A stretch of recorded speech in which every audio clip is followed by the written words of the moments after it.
الرئيس، الوضع أصبح كارثي، الوضع أصبح لا يطاق.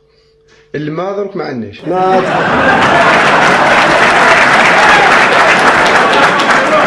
حنا عين فارس كنا نطالبوا بأمور واحدة أخرى، كنا نطالبوا بمدارس باه يقروا ولادنا، كنا نطالبوا ما على باليش بسكن، كنا نطالبوا بوسائل ترفيه، مرافق عمومية.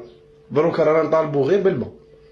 الماء ما عندناش، كان ما عندناش باه نغسلوا، دروك الماء عندناش باه نشربوا، رانا نشرو باه نشربوا. الدليل راه قدامك رئيس، الدليل راه قدامك. ها الجزائر قوة ضاربة. الحمار الجزائري، أنا البغل تاع الجزائر.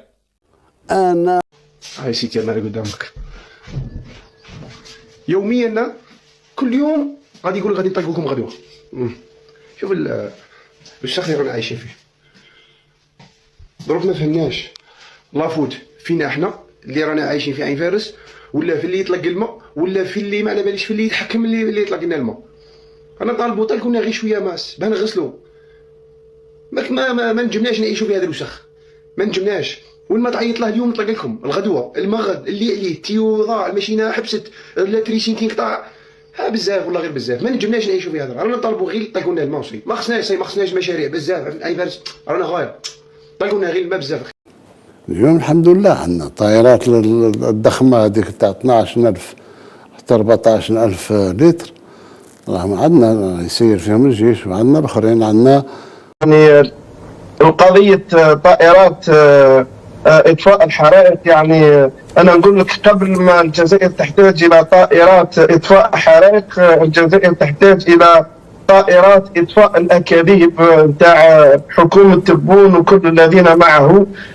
شفنا يعني العام اللي فات في الصيف وكانت الناس تحترق، كيف كان تبون يعبث ويزور معرض، وكان يريد أن يعني يقدم طلبية لطائرة في المعرض، يعني وكأنه في سوق سيارات. زريبة الكراغيل الخانزين الخونة الجزائر تعيش المشاكل بالجملة. المغرب سوف يغلق ملف الصحراء الغربية ويفتح ملف الصحراء الشرقية. الحرب على الكراغيل الصهيونيين الآن تشاهدون حوادث السير في زريبة الكراغيل. ضحايا حوادث الحافلات في زريبة الكراغيل كل يوم، والحوادث الحافلات مستمرة، ولكن الصهيوني شنقريح الكرغول سخيا مع غير الكراغيل وبخيل مع المواطنين. الجزائر اليوم يعطي 4 طائرات حربية مقابل إطلاق سراح مواطنا ألماني والمواطن الجزائري يغرق في البحر ويحترق في زريبة الكراغيل ويطفي النار أغصان الأشجار. وفي قنوات زريبة الكراغيل فقط يتكلمون عن المغرب. لعنكم الله يا كراغيل يا أبناء نقشات الإعطائين.